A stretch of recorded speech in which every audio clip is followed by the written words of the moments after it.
Welcome back to Olympia classes guys. कैसे हैं आप लोग? बड़ा लंबा गैप हो गया।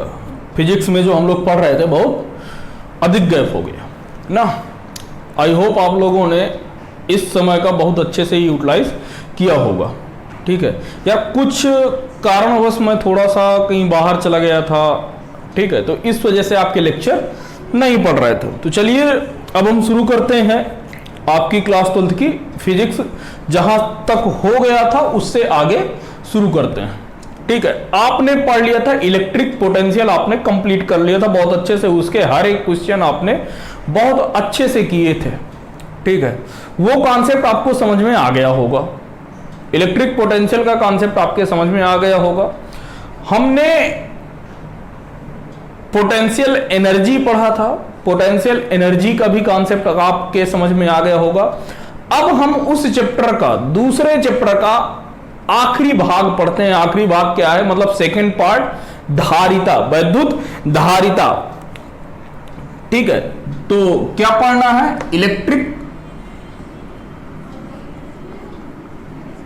इलेक्ट्रिक कैपेसिटी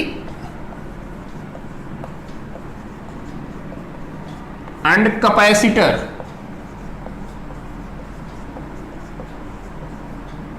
एंड कैपेसिटर क्या बोलते हैं इसे? वैद्युत धारिता तथा संधारित्र। क्या पढ़ना है? वैद्युत धारिता तथा संधारित्र। वैद्युत धारिता तथा संधारित्र। ठीक है, अब इस पर आपको ध्यान देना है। चलिए बात शुरू करते हैं कि कहां से क्या होता है। तो देखिए, आपने देखा होगा कि जब आपके घर में पानी की टंकी रखी होगी, उस पानी की टंकी में जब आप पंप के द्वारा ऊपर पानी चढ़ाते हैं, जब आप उस पर पानी भरते हैं, तो होता क्या है? जब आपकी टंकी क्या हो जाती है? फुल हो जाती है। टंकी क्या हो जाती है? फुल हो जाती है। ठीक है, तो होता क्या है? पानी आपका नीचे गिरने लगता है। ठीक है, ठीक उसी प्रकार से आपकी क्या है? धारिता है। ठीक है, संधारित्र है। संधारित्र क्या हो गया? जैसे बात समझना, जैसे ये आपकी एक पानी की टंकी हो गई। ठीक है, ये क्या है? टंकी है, ये नीचे से पाइप है। ठीक है ना, ये इसमें पानी भरा हुआ है। ये आपकी क्या है? टंकी पानी की है, या इसी कह लीजिए सिस्टर्न। ठीक है, अब इस पे आपने नल द्वारा आप क्या कर रहे हैं? इस पर पानी जो है भर रहे हैं। एक समय बाद क्या होगा कि जब यह टंकी पूरी फुल हो जाएगी तो क्या होगा? यहां से पानी क्या होने लगेगा? ओवरफ्लो होने लगेंगे, नीचे आने लगेगा। ठीक है, पानी जो है आपका नीचे बहने लगेगा। ठीक इसी प्रकार से क्या होता है? आपका कैपेसिटर होता है। ये क्या होता है? कैपेसिटर। पहले बात समझ लीजिए कि होता क्या है। टंकी का क्या काम है? पानी को स्टोर करना। टंकी का क्या काम है? पानी को स्टोर करना। ये क्या करती है? पानी को इकट्ठा करती है, पानी को स्टोर करती है। हिंदी, पानी को संचित करती है या पानी को स्टोर करती है। इसी तरीके से तो इसका क्या काम होगा? कैपेसिटर का काम होगा आवेश को इकट्ठा करना, मतलब आवेश को संचित करना। किसको? आवेश को संचित करना।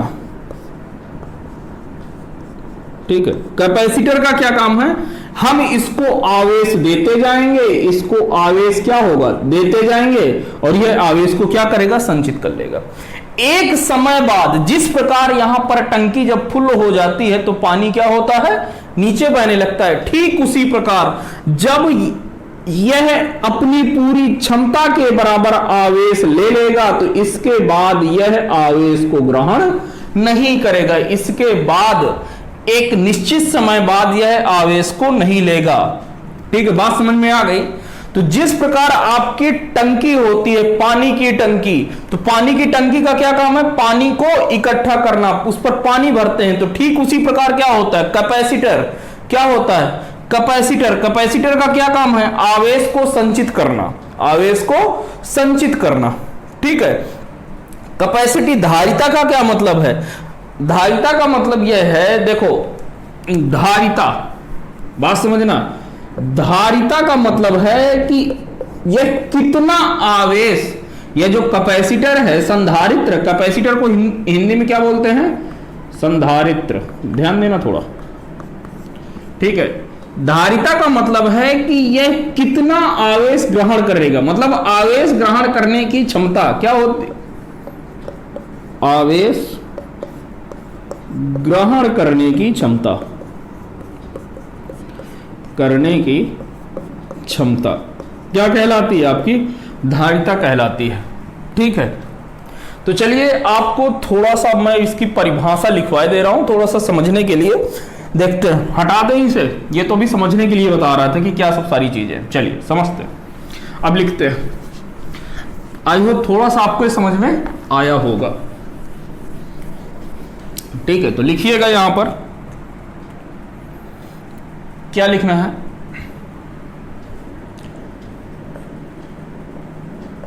आवेश ग्रहण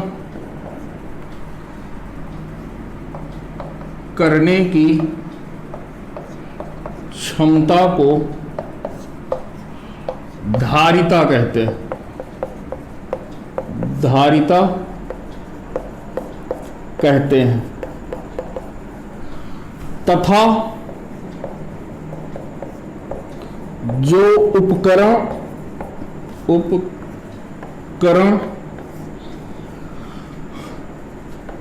आवेश को ग्रहण करता है, ग्रहण करता है, संधारित्र कहलाता है। संधारित्र कहलाता है, कहलाता है। ठीक है, बात समझ में आ गई? तो इसको आप नोट कर लीजिए। अब हम अगला पढ़ते हैं, नोट कर लिया? चलिए अब हम अगला पढ़ते हैं कि चालक किसे कहते हैं। चालक किसे कहते हैं? लिखिएगा, चालक। अगली हेडिंग है चालक। चालक, चालक का क्या मतलब है भैया? चालक का क्या मतलब है? इसका मतलब है वह है कि वह पदार्थ, लिखिएगा, वह पदार्थ जिसमें आवेश का प्रवाह, आवेश का प्रवाह, आवेश का प्रवाह सुगमता पूर्वक हो जाए, सुगमता पूर्वक हो जाए, चालक कहलाता है। चालक कहलाता है। ठीक है, लिखिएगा, इसमें आवेश के प्रवाह के लिए, के प्रवाह के लिए मुक्त इलेक्ट्रॉन पाए जाते हैं, मुक्त इलेक्ट्रॉन पाए जाते हैं, पाए जाते हैं। ठीक है, मतलब कि आपका जो आवेश होगा, जो आपका आवेश होगा एक जगह से दूसरी जगह तक किसकी सहायता से पहुंचेगा? तो आपका मुक्त इलेक्ट्रॉन की सहायता से पहुंचेगा। ठीक है, ये हो गया एग्जाम्पल। आपको पता ही है यार, ये सब जितनी भी धातुएं हैं, ऑल मेटल, जितनी भी धातुएं हैं वो सब क्या हैं? आपकी चालक हैं। जैसे आयरन कह लो, गोल्ड कह लो, सिल्वर कह लो, ठीक है, ETC जो भी है, कॉपर, तांबा, ये सब आपके इसके एग्जाम्पल है। अगला है परावैद्युत पदार्थ, परावैद्युत या कुचालक पदार्थ, कुचालक पदार्थ। ये देखो यार, सब छोटी छोटी चीजें हैं, कक्षा 9 में आप लोग पढ़ चुके हैं, 9-10 में, तो ये वही है। तो इसमें लिखेगा कि वह पदार्थ जिसमें आवेश का प्रवाह नहीं होता, आवेश का प्रवाह नहीं होता है, नहीं होता है, आवेश का प्रवाह नहीं होता है, क्या कहलाता है? कुचालक या परावैद्युत पदार्थ कहलाता है। कुचालक कहलाता है। ठीक है, इसमें क्या है लिखिएगा, इसमें मुक्त इलेक्ट्रॉन ना के बराबर, इसमें मुक्त इलेक्ट्रॉन नहीं पाए जाते हैं, नहीं पाए जाते हैं। ठीक है, जब आपके फ्री इलेक्ट्रॉन मतलब मुक्त इलेक्ट्रॉन नहीं पाए जाएंगे तो आपका आवेश क्या होगा? फ्लो नहीं करेगा। ठीक है, इसका एग्जाम्पल क्या है? इसका एग्जाम्पल देख लो, क्या होता है? वुड, लकड़ी होती है, वुड हो गया, और क्या है? कांच है, ठीक है, प्लास्टिक है, ईटीसी, ग्लास, ठीक है, प्लास्टिक, ईटीसी। ठीक है, तो चलिए पहले आप इसको नोट कर लीजिए, सब छोटी छोटी चीजें हैं, फिर आप में आगे बढ़ते हैं। ठीक है ना, नोट करिए इसे। चलिए अब अगली हेडिंग डालते हैं। अगली हेडिंग है किसी चालक के अंदर मुक्त इलेक्ट्रॉन तथा बद्ध आवेश।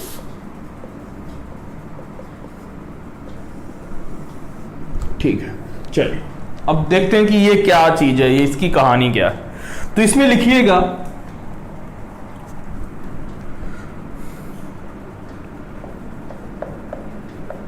प्रत्येक पदार्थ परमाणुओं से मिलकर बना होता है, परमाणुओं से मिलकर बना होता है, मिलकर बना होता है। ठीक है, तथा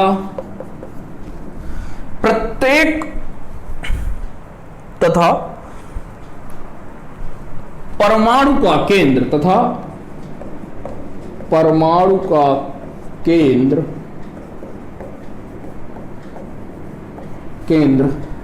धनात्मक होता है, धनात्मक आवेश का होता है। ठीक है, इसके केंद्र में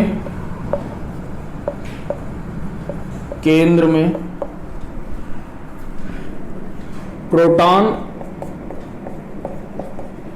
तथा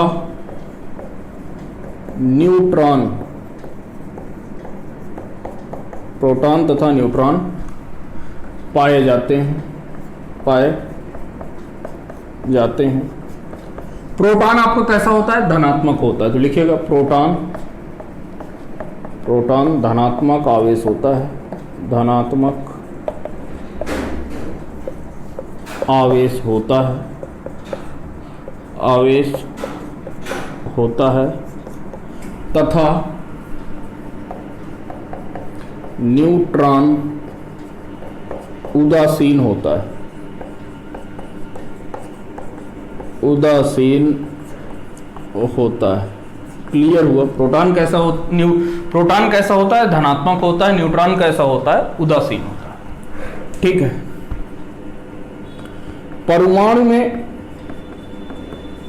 परमाणु में जितने प्रोटॉन होते हैं, प्रोटॉन होते हैं उतने ही इलेक्ट्रॉन होते हैं, इलेक्ट्रॉन होते हैं। जो आकर्षण बल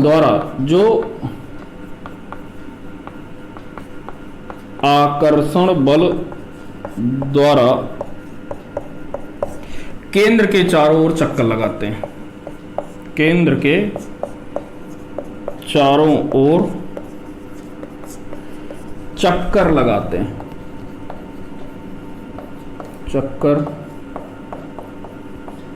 हैं, ठीक है। अब क्या होता है कि जो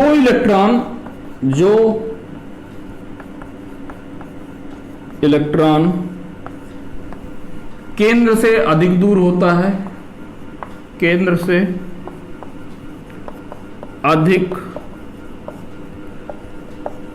दूर होता है,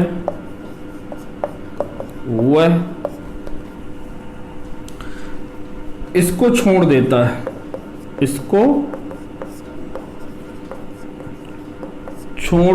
देता है, और स्वतंत्र रूप से घूमने लगता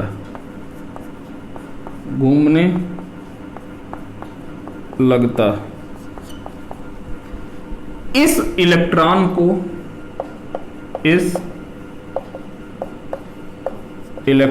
को मुक्त इलेक्ट्रॉन कहते हैं। क्या कहते हैं? मुक्त इलेक्ट्रॉन कहते हैं।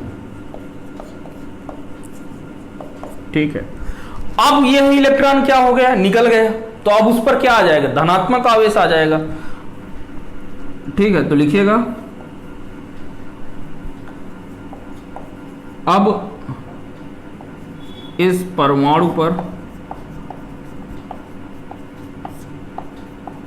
धनात्मक आवेश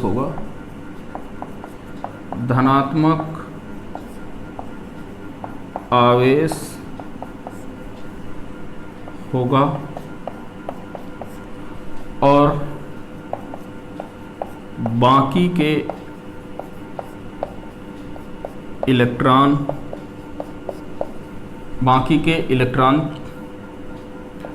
अपनी कक्षा में ही रहेंगे,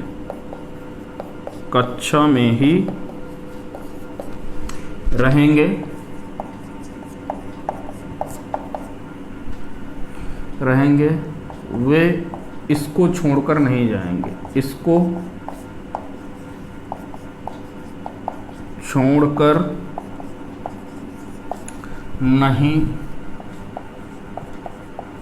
जाएंगे, यह आवेश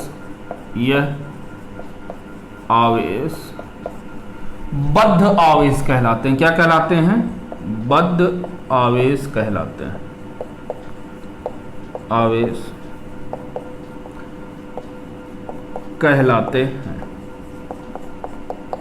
पहले आप इसको नोट कर लीजिए, फिर मैं इसको समझा देता हूं कि एक्चुअली ये कहानी पूरी क्या है। ठीक है ना, क्योंकि कहानी समझना बहुत जरूरी है। तो पहले आप इसको नोट कर लेते हैं, फिर कहानी समझते हैं।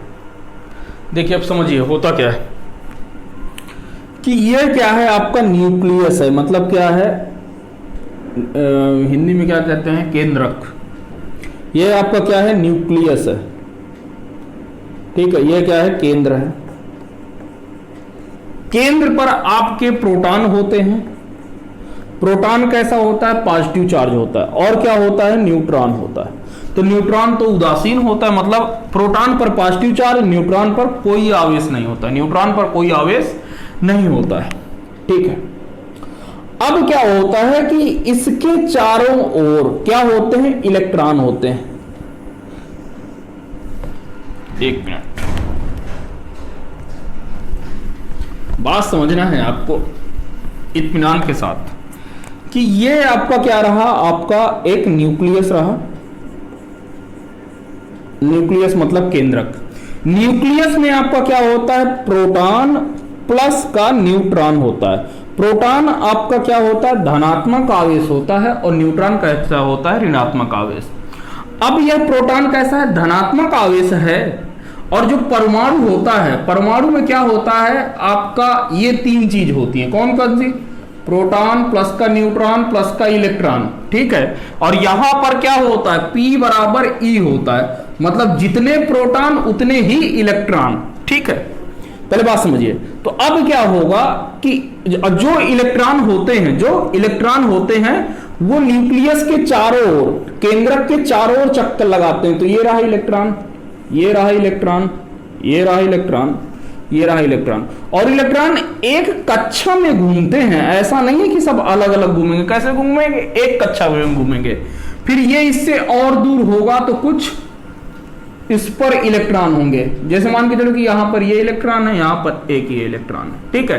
अच्छा अब बताओ इलेक्ट्रॉन सबसे ज्यादा कहां पर होंगे, थोड़ा बुद्धि लगाना।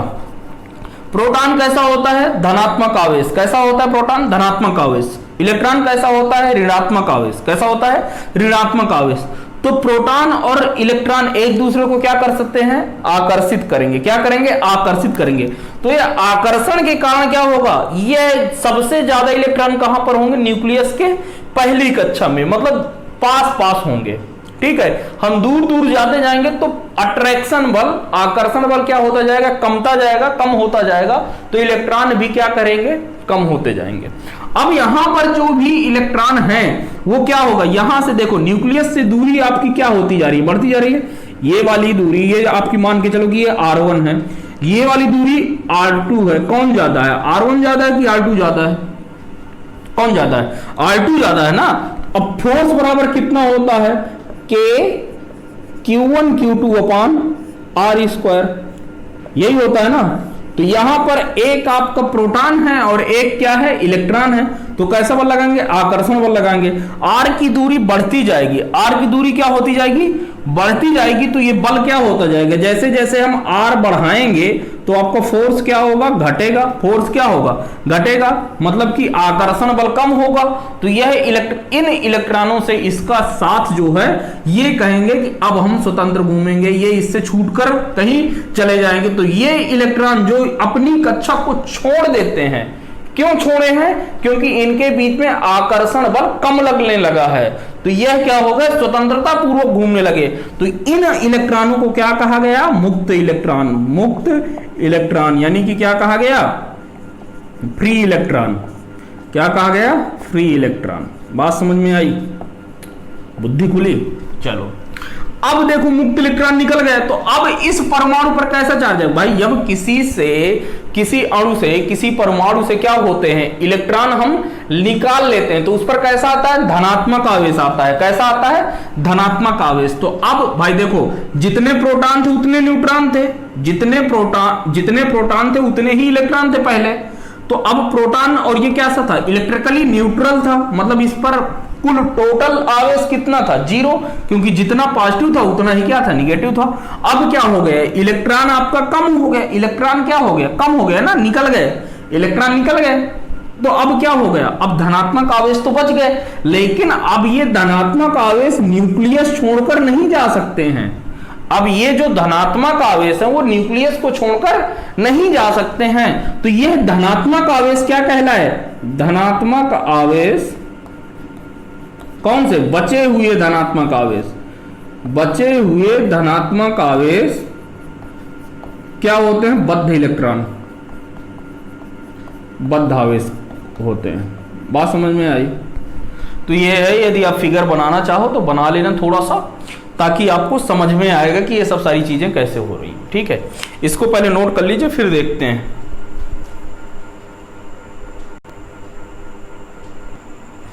तो चलिए अब शुरू करते हैं अगली हेडिंग। परावैद्युत पदार्थ का वैद्युत ध्रुवण, लगाइएगा हेडिंग, परावैद्युत पदार्थ का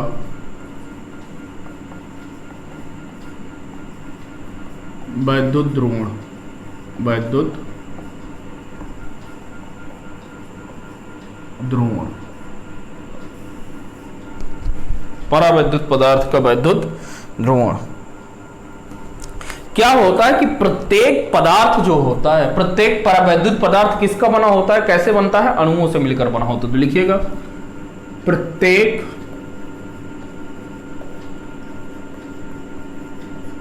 परावैद्युत पदार्थ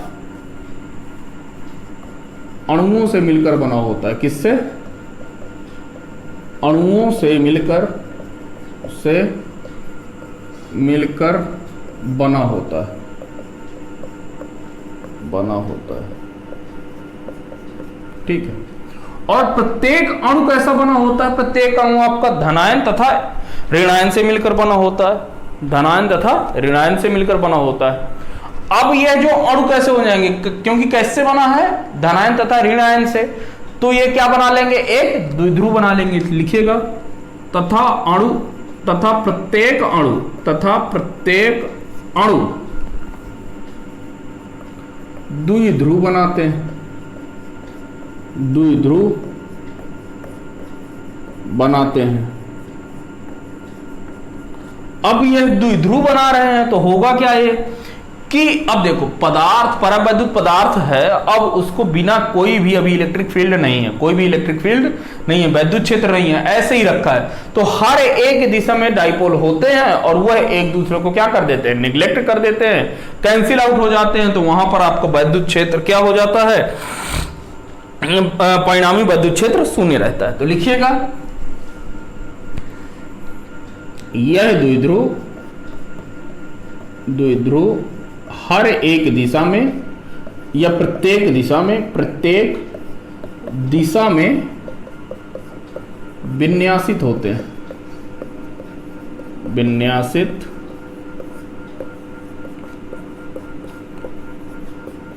होते हैं।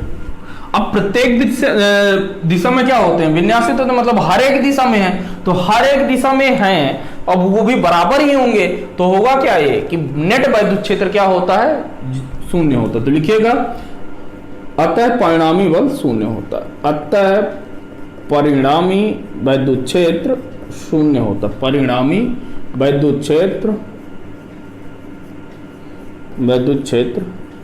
शून्य होता है, शून्य होता है।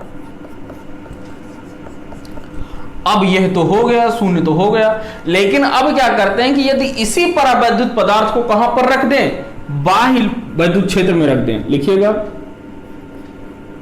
यदि परावैद्युत पदार्थ को बाह्य वैद्युत क्षेत्र में रखते हैं, को बाह्य वैद्युत क्षेत्र में रखते हैं तो इन अणुओं का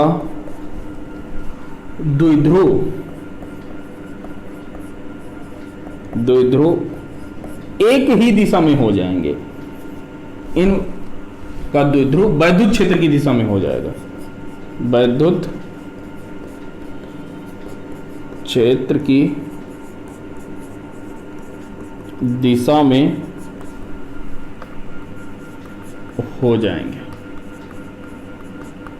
किधर हो जाएंगे, वैद्युत क्षेत्र की दिशा में हो जाएंगे, अर्थात दिशा क्या हो गई, एक ही हो गई। तो अब परिणामी वैद्युत बल क्या होगा, शून्य नहीं होगा। ठीक है, यहां पर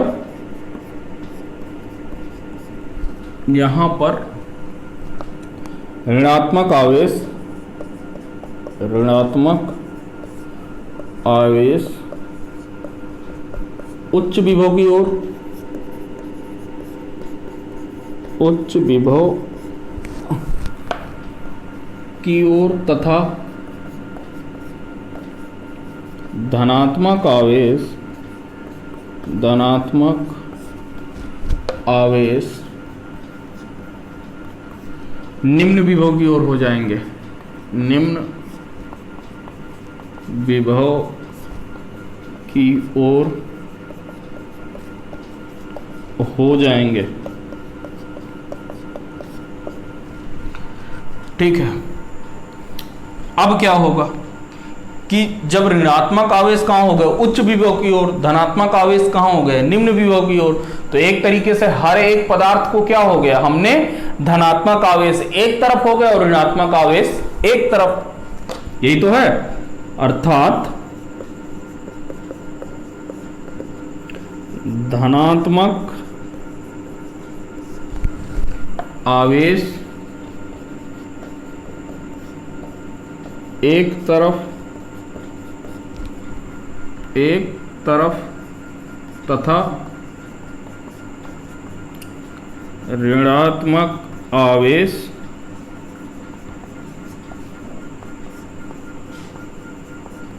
एक तरफ रहेगा। इसी को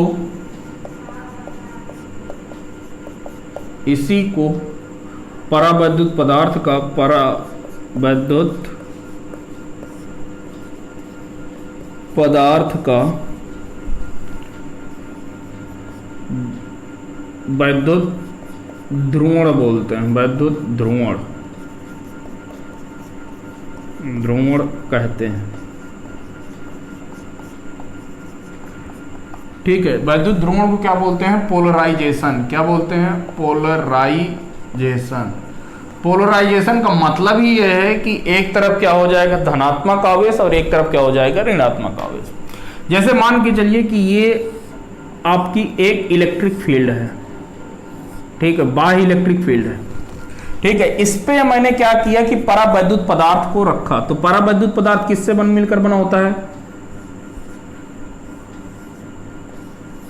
ठीक है। मान के चलो कि अभी ये जो परावैद्युत पदार्थ है जिसके अणु कुछ ऐसे हैं, तो इसमें एक तरफ धनात्मक, ऋणात्मक, ऋणात्मक, धनात्मक, मतलब कुछ भी हो सकता है, कहीं पर भी कोई भी चार्ज। लेकिन आपको पता है कि ऋणायन तथा धनायन दोनों होंगे, तो हमने ऐसे बना लिया, किसी भी तरीके से बना लो, ठीक है। अब देखो इसकी दिशा किधर होती है, माइनस से प्लस की तरफ, तो इधर ये पी डायरेक्शन, वैद्युत द्विध्रुव की डायरेक्शन किधर होती है, माइनस से पी की तरफ, माइनस से पी की तरफ, ठीक है। माइनस से पी की तरफ ये हो जाएगी, इधर से माइनस से पी की तरफ ये हो जाएगी। तो ये क्या हो जाएंगे, एक दूसरे के विपरीत दिशा में, हर एक दिशा में होंगे, तो उनको क्या कर देंगे, कैंसिल आउट, इससे मतलब नहीं। परिणामी वैद्युत बल क्या हो जाएगा, शून्य हो जाएगा। लेकिन यदि इन्हीं को मैं कहां पर रख दूं, एक समान वैद्युत क्षेत्र में रख दूं, एक समान वैद्युत क्षेत्र में, तो होगा क्या ये कि ये माइनस, ये प्लस, ये माइनस, ये प्लस, ये माइनस, ये प्लस, ये माइनस, ये प्लस, ठीक है। अब बात समझो, इसमें धन आवेश किधर हो रहा है, एक तरफ, ऋण आवेश एक तरफ। ऐसा क्यों है, क्योंकि डाइपोल की टेंडेंसी होती है, डाइपोल के जो वैद्युत द्विध्रुव होता है उसके दिल के अरमा होते हैं, क्या होते हैं, दिल का अरमा होता है कि वो किधर हो जाए, उसकी दिशा जो है वैद्युत क्षेत्र की दिशा में हो जाए। वैद्युत डाइपोल की जो हार्दिक इच्छा रहती है, कैसी इच्छा, हार्दिक इच्छा रहती है वैद्युत द्विध्रुव की कि वह क्या करे, अपनी दिशा वैद्युत क्षेत्र की दिशा में कर ले। तो अब यहां पर परिणामी बल शून्य होगा नहीं, ऋणात्मक आवेश हाई किधर रहेगा, उच्च विभव की ओर, धनात्मक आवेश किधर रहेगा, निम्न विभव की ओर, ठीक है। आपको पहले भी बता चुका हूं कि इलेक्ट्रिक फील्ड की दिशा में आगे बढ़ने पर, इलेक्ट्रिक फील्ड की दिशा में आगे बढ़ने पर क्या होता है, वैद्युत विभव का मान क्या होता है, घटता जाता है। क्या होता जाता है, घटता जाता है। तो ये चीज रहा। तो यहां पर धनात्मक आवेश एक तरफ हो जाएंगे, ये देखो, और ऋणात्मक आवेश एक तरफ, तो यानी क्या हो जाएंगे, इनका पोलराइजेशन होगा। पोलराइजेशन का ये मतलब यह होता है कि आपका जो धनात्मक आवेश एक तरफ, ऋणात्मक आवेश एक तरफ, ठीक है, उनको दो भागों में टूट जाएंगे। तो इनको छाप लो, ठीक है। फिर आगे बढ़ते हैं, छाप लो इसे। अब नई हेडिंग डालिएगा, वैद्युत भंजन। वैद्युत भंजन, लिखते हैं इलेक्ट्रिक ब्रेकडाउन। वैद्युत भंजक, वैद्युत भंजक, इसमें क्या होता है पहले लिख लीजिए, फिर बात समझ में आ जाएगी। इसमें होता है कि जब परावैद्युत पदार्थ को बाह्य वैद्युत क्षेत्र में रखते हैं और वैद्युत क्षेत्र का मान बढ़ाते जाते हैं, वैद्युत क्षेत्र का मान बढ़ाते जाएं तो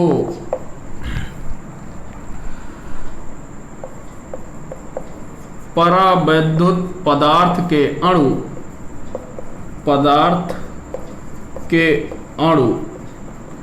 कैसे होते हैं? वो आपके ध्रुवित होते हैं ना। पहले पोलराइजेशन तो हो गया, जैसे ही आपने परावैद्युत पदार्थ को किस पर रखा, बाह्य वैद्युत क्षेत्र पर रखा, उनका पोलराइजेशन हो गया, एक तरफ धनात्मक और एक तरफ ऋणात्मक आवेश आ गया।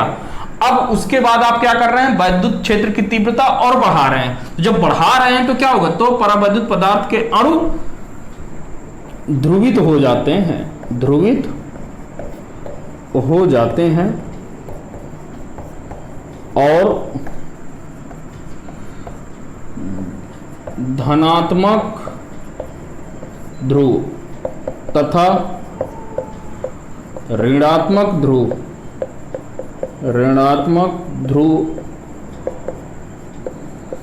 तनाव महसूस करते हैं, तनाव महसूस करते हैं तथा एक निश्चित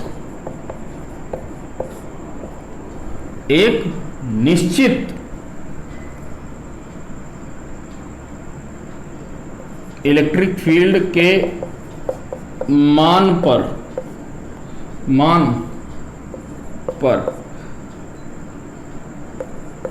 ऋणात्मक ध्रुवी धनात्मक ध्रुव से अलग हो जाते हैं। धनात्मक आवेश कह लो या ध्रुव कह लो, बात एक ही है। धनात्मक ध्रुव से अलग हो जाते हैं, अलग हो जाते हैं। इस घटना को क्या कहेंगे?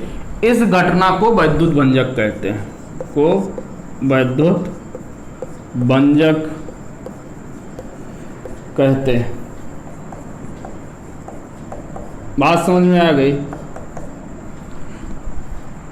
कि जब परावैद्युत पदार्थ को कहां पर रखते हैं, बाह्य वैद्युत क्षेत्र में रखते हैं, तो वो ध्रुवण तो उनका हो गया, पोलराइजेशन तो उनका हो गया।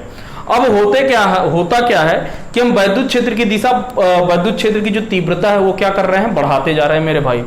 एक समय ऐसा आएगा कि धनात्मक आवेश और ऋणात्मक आवेश एक दूसरे से क्या हो जाएंगे, तनाव महसूस करने लगेंगे, खिंचाव महसूस करने लगेंगे, और इसके बाद हम और वैद्युत क्षेत्र बढ़ाएंगे तो होगा क्या ये कि ये धनात्मक आवेश है और ये ऋणात्मक आवेश, तो एक दूसरे से जो भी खिंचाव महसूस कर रहे हैं, एक समय बाद ऐसा होगा वैद्युत क्षेत्र की तीव्रता बढ़ाते रहेंगे तो किसी एक वैद्युत क्षेत्र के लिए मान के लिए ऐसा होगा कि ये दोनों एक दूसरे से अलग हो जाएंगे।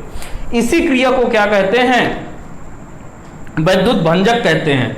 तथा जो एक क्या आता है, वैद्युत क्षेत्र की एक निश्चित मान आता है, वैद्युत क्षेत्र का एक निश्चित मान आता है, वह अधिकतम मान जिसके लिए वैद्युत भंजक क्या कर सकता है, सहन कर सकता है, उस पदार्थ की परावैद्युत सामर्थ्य कहलाती है। क्या कहलाती है, परावैद्युत सामर्थ्य कहलाती है। तो लिखिएगा, जिस अधिकतम वैद्युत क्षेत्र के मान के लिए वैद्युत क्षेत्र के मान के लिए वैद्युत भंजक सहन कर लेता है वैद्युत भंजक या के लिए परावैद्युत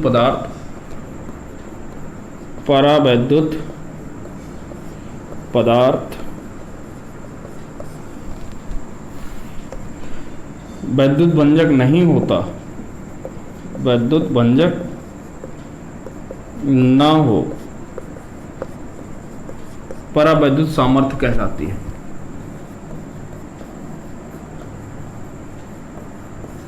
परावैद्युत सामर्थ्य कहलाती है।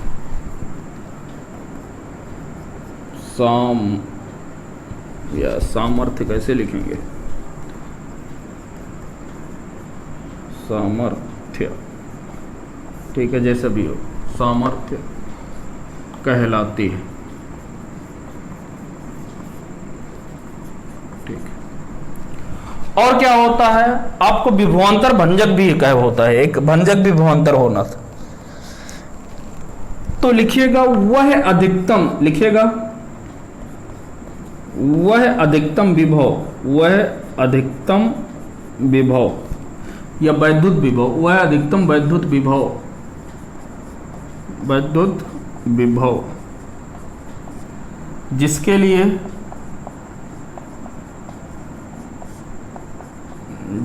लिए वैद्युत भंजक हो जाए, वैद्युत भंजक हो जाए,